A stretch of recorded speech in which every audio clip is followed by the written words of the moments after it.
Muchas gracias, Noris. Muchas gracias a todos por estar aquí hoy.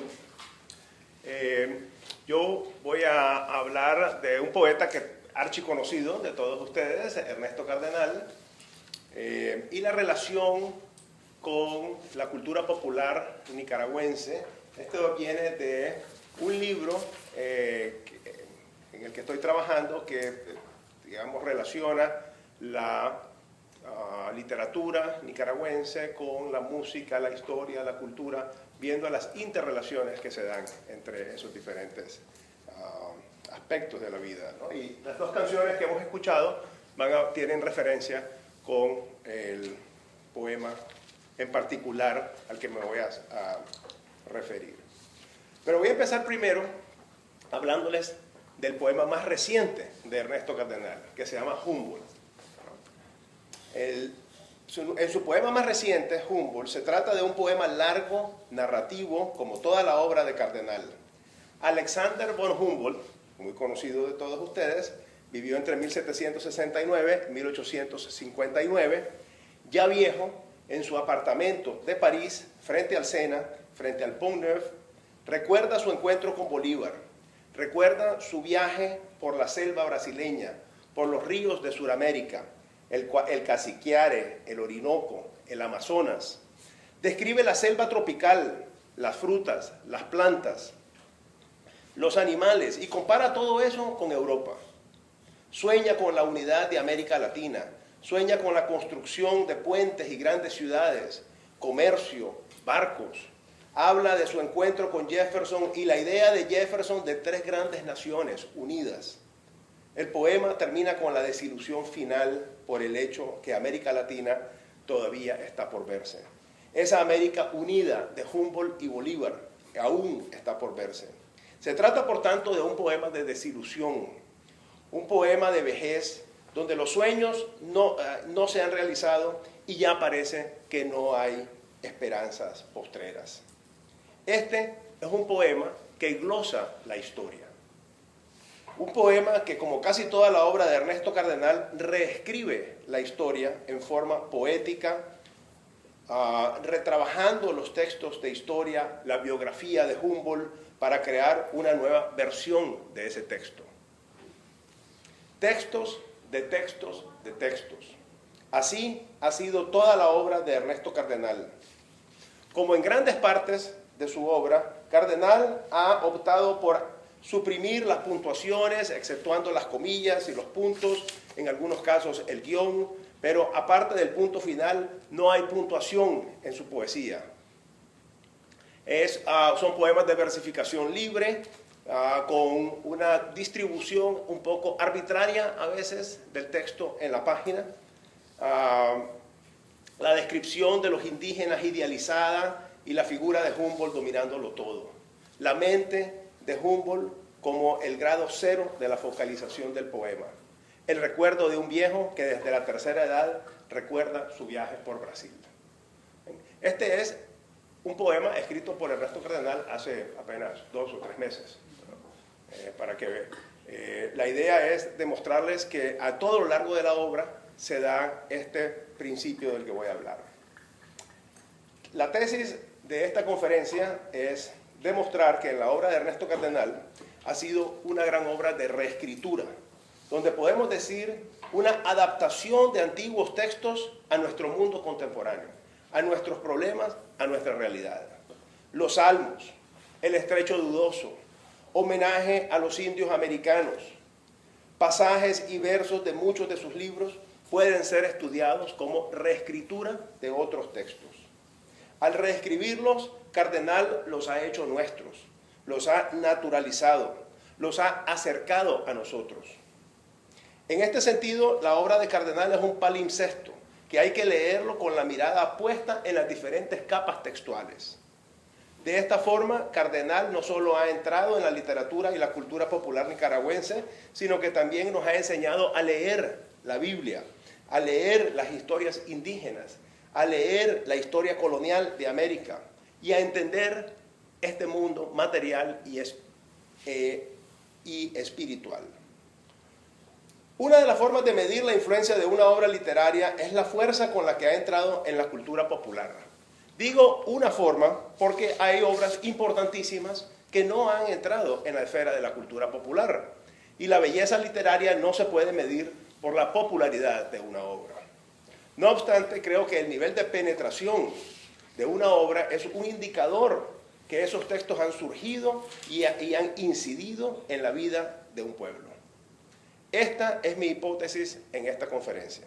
La obra de Ernesto Cardenal ha tenido una influencia fundamental en la vida cultural, política y social de Nicaragua. Sus poemas, algunos versos famosos, su figura, sus posiciones políticas, sus controversias, su espiritualidad y su cultura han marcado la vida nicaragüense. Hemos aprendido de memoria sus poemas, conocimos a Sandino a través de su poesía, abrazamos el cristianismo y la revolución por medio de su verso, cantamos sus poemas con música de Carlos Mejía Godoy y su figura tan inconfundible como la del Che Guevara nos acompaña por el mundo entero donde quiera que vayamos. Glosa. ¿Qué cosa es una glosa? La palabra viene del griego koiné, que significa lengua, ¿no? Tanto el órgano como el lenguaje. Es una nota escrita en los márgenes o entre las líneas de un libro en la cual se explica el significado del texto en su idioma original o a veces en otro idioma. Por lo tanto, las glosas pueden variar en su complejidad y en su elaboración.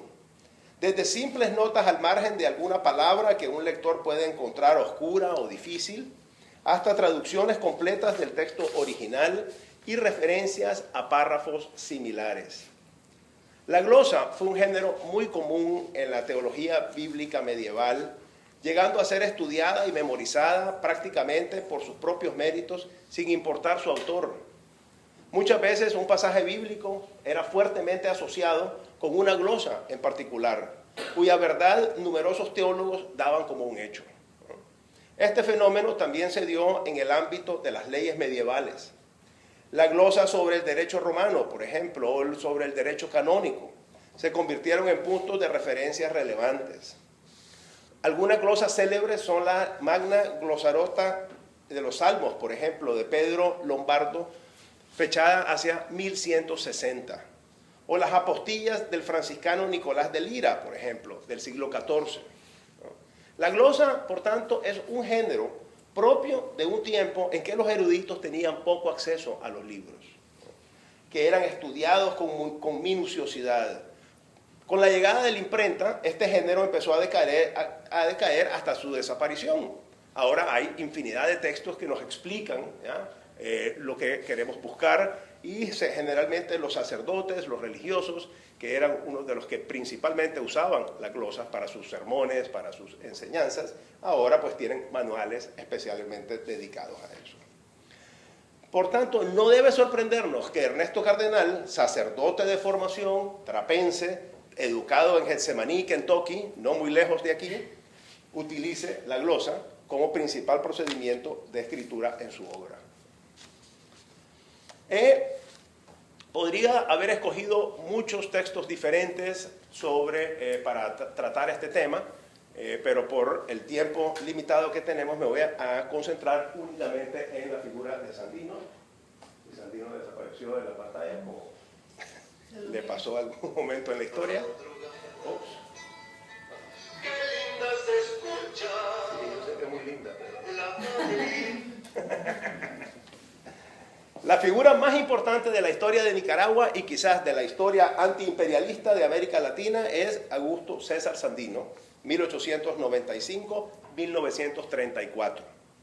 Desde muy temprano en su gesta, Sandino surgió como un héroe de la lucha antiimperialista.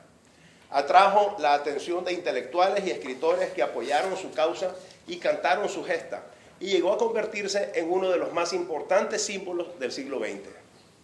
Su miticidad radica en la desproporción entre el ser pequeño y débil que se enfrenta al monstruo imperial fuerte y poderoso. Su figura ha sido tratada por ensayistas y novelistas, poetas e historiadores, dejándonos un inmenso legado literario de incalculable valor. La miticidad de Sandino se demostró plenamente desde la época misma de su lucha, pero fue con su muerte a manos de Anastasio Somoza García y la revaloración a cargo de Carlos Fonseca Amador que su miticidad se desarrolló en su totalidad. Porque, como dice Ernesto Cardenal en Hora Cero, que va a ser el poema al que más me voy a referir, el héroe nace cuando muere y la hierba verde renace de los carbones. Este es el caso del poema más famoso sobre Sandino, publicado en 1960 en la Revista Mexicana de Literatura. Este poema es un texto capital de la mitificación de Sandino en la segunda mitad del siglo XX. Es un poema largo, como de 25 páginas más o menos. Desgraciadamente, en ese entonces, el heroico guerrillero había quedado un poco olvidado en el pasado. Los textos que recogían sus hazañas habían sucumbido al tiempo y al olvido. Aún en la misma Nicaragua, su importancia y su significación habían sido opacadas por la dictadura. Fueron la insistente y tenaz visión de Carlos Fonseca y el talento poético de Ernesto Cardenal los factores claves que propiciaron el resurgimiento de la figura de Augusto César Sandino.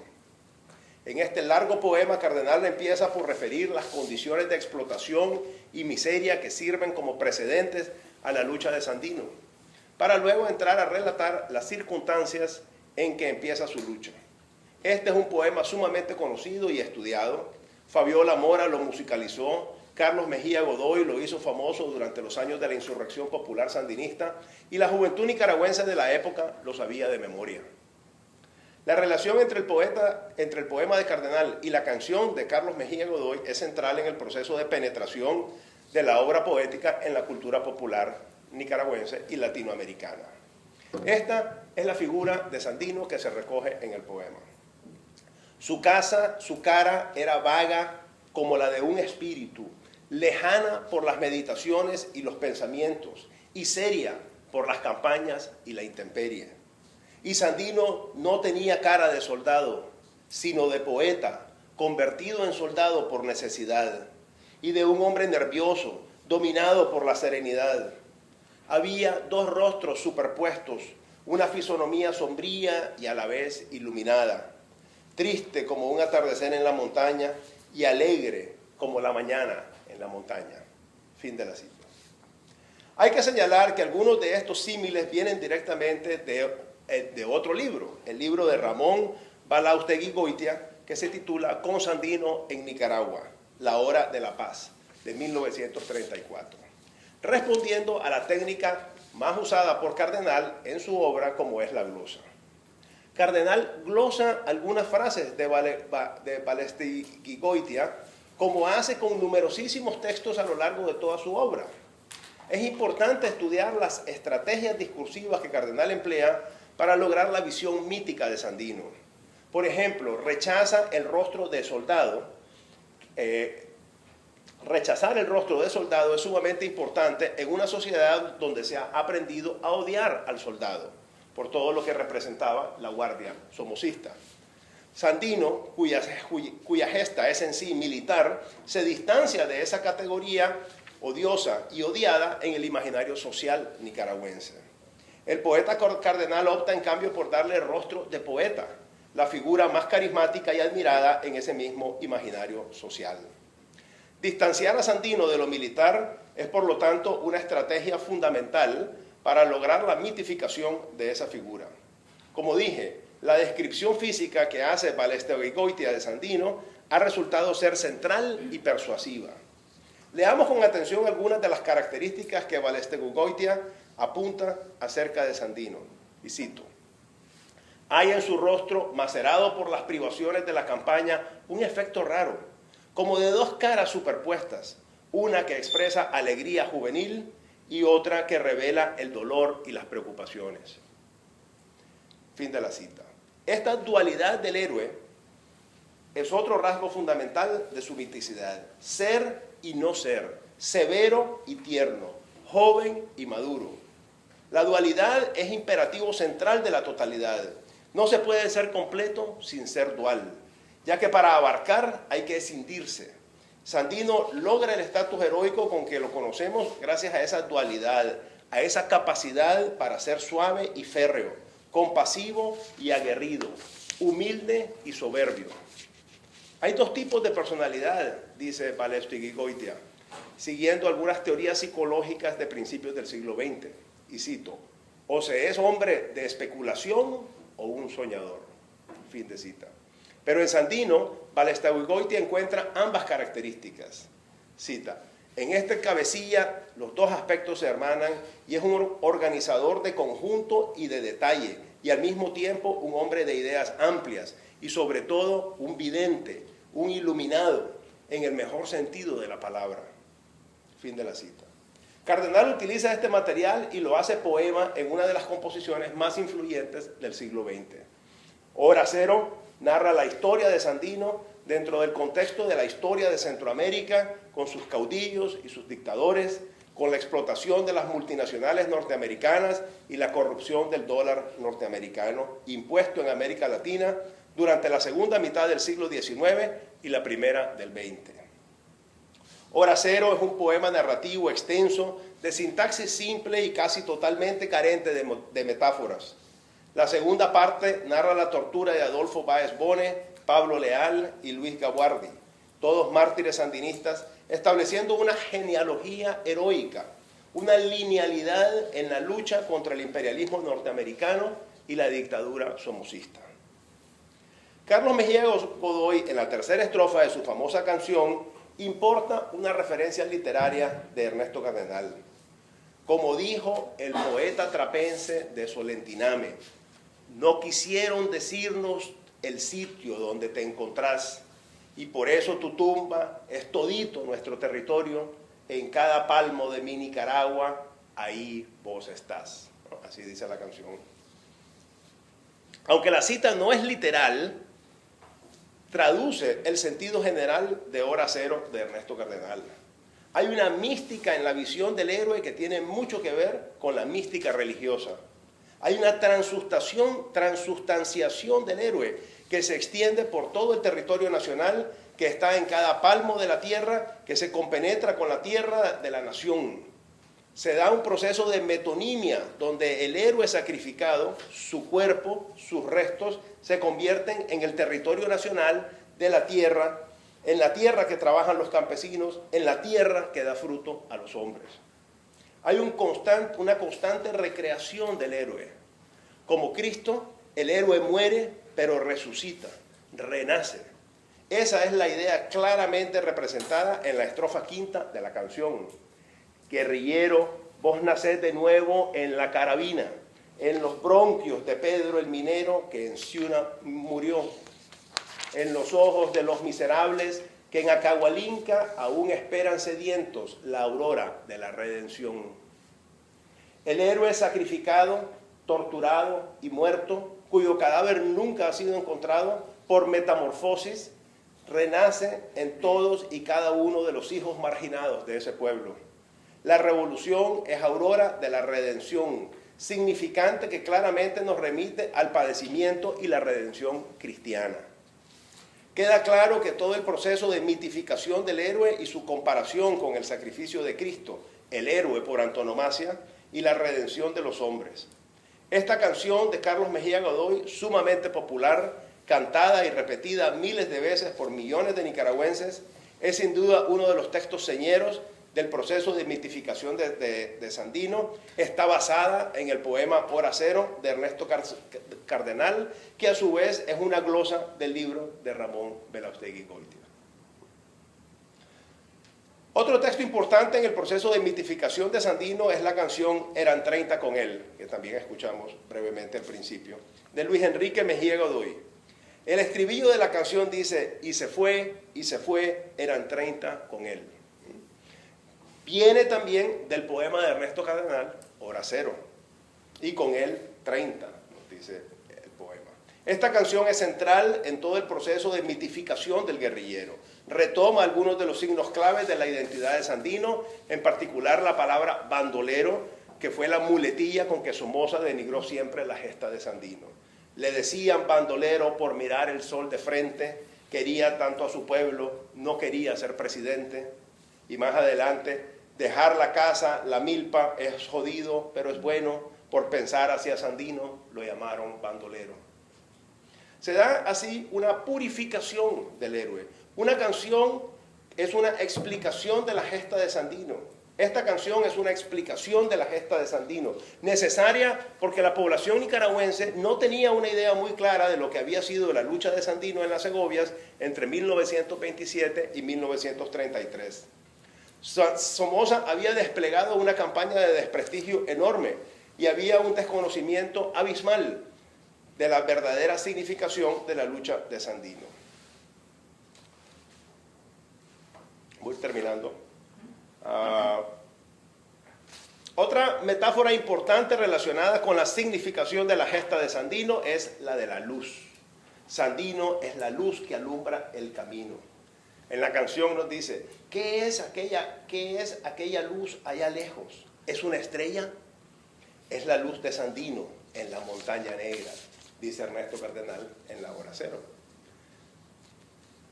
Volker Wunderlich, un crítico alemán que ha estudiado mucho la obra de la vida de Sandino, relaciona estos versos con el mito de la montaña, que para él es sumamente importante. Yo creo que más bien este elemento es central, la metáfora central no es la montaña, sino la luz, el concepto de luz. La luz como símbolo universal tiene un poder arrollador, donde desde las culturas primitivas hasta la posmodernidad, la luz ha sido símbolo de verdad, de esperanza, de pureza y de honestidad. La montaña es más bien negra, importa una serie de características negativas, oscuras. Sandino es la luz en la montaña. Se le compara con una estrella que tradicionalmente ha servido para iluminar la noche, para señalar el camino en la noche.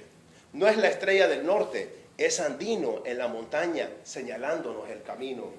Tanto camino como luz son signos que vienen de la tradición judeocristiana. Están relacionados directamente con la salvación, con el ejemplo que debemos seguir. Carlos Fonseca lo usa hablando de la Revolución Cubana en un artículo titulado El Frente Sandinista de Liberación Nacional, originalmente publicado en la revista cubana Bohemia, el 1 de octubre de 1971.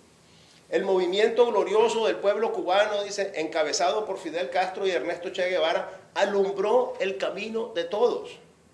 Y a su luz surgió de nuevo en Nicaragua el esfuerzo que reanudaba el intento de la década del 30. Fin de la cita. Estas metáforas en realidad vienen de La Hora Cero de Ernesto Cardenal y no de los escritos de Carlos Fonseca Amador. El origen cristiano de la metáfora, su raíz nuevotestamentaria, coinciden con la formación religiosa y la vocación sacerdotal del padre Ernesto Cardenal, tienen sentido dentro de su teleología y sus acordes con su discurso cristiano revolucionario. No obstante, Carlos Fonseca usa la genealogía cristiano-sandinista, como se puede ver en los párrafos preliminares de la proclama del Frente publicados en Volantes en 1969. Voy a cortar un poco aquí y terminar diciendo, a partir de la gesta de Sandino y luego con las acciones del Frente Sandinista, se empieza a desarrollar el concepto de territorio nacional como un espacio privilegiado para el sacrificio político. Este pequeño pedazo de tierra se erige como símbolo de la resistencia contra el imperialismo norteamericano. Toda Nicaragua es escenario de resistencia. Este concepto se puede ver en aquel epigrama de Ernesto Cardenal titulado Epitafio para la tumba de Adolfo Báez Bone. Te mataron y no nos dijeron dónde enterraron tu cuerpo, pero desde entonces todo el territorio nacional es tu sepulcro. Así se va formando una conciencia revolucionaria en el país. Nicaragua se va erigiendo en el locus de la revolución, hasta que en Canto Nacional Cardenal llega a afirmar que Nicaragua es, cito, una tierra prometida para la revolución. Vemos pues cómo Cardenal ha tenido una importancia capital en esta mitificación del guerrillero, desde Hora Cero, donde empieza a cantar la figura de Sandino, pasando por el Canto Nacional, Oráculo sobre Managua y muchos otros poemas que no he citado aquí por falta de tiempo, hasta llegar a Los Vuelos de la Victoria y Cántico Cósmico. La obra de Ernesto Cardenal moldeó a través de la glosa, de la reescritura, del palimpsesto, la figura del guerrillero en el imaginario nicaragüense. Esta estrategia discursiva la sigue usando el poeta Cardenal en sus poemas más recientes, en Humboldt, como cité al principio de esta charla, o en El origen de las especies, su libro anterior, y en casi toda su obra poética. Muchas gracias.